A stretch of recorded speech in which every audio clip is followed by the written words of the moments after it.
একবার এটা নিজ দিয়ে যাইতেছি এই বট গাছটার 100 থেকে 200 হাত লম্বা কি জানি একটা নামছে নাইমা আমারে কয় এ কবি দেলোয়ার তুই বলি দেও তুই বলি এলাকা তাফালিং দেস ফালে আমার লয় লাগ আমি কর পর আমি কি কই জানোস নি কিচ্ছু কইছি না পকেটে একটা রুমাল বাইর কইরা ওটা একটা আচার দিছি কিন্তু আমি একটু ভয়ে টেনশনে গাইমে গেছিলাম গা মুখটা মশার লাগিয়া রুমালটা আচার দরজা একটা থাপ করে একটা আওয়াজ হইছে সেইটা ডরাই গেছে গা আমি তো একটা দেওয়া ছিলাম মানছি আমি গ্রাম দিয়ে আইটটা গেলে একটা দেও যায় রে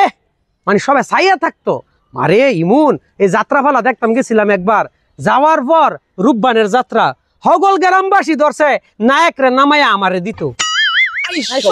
আরে আমার চেহারা তো চাঁদের মতন আছিল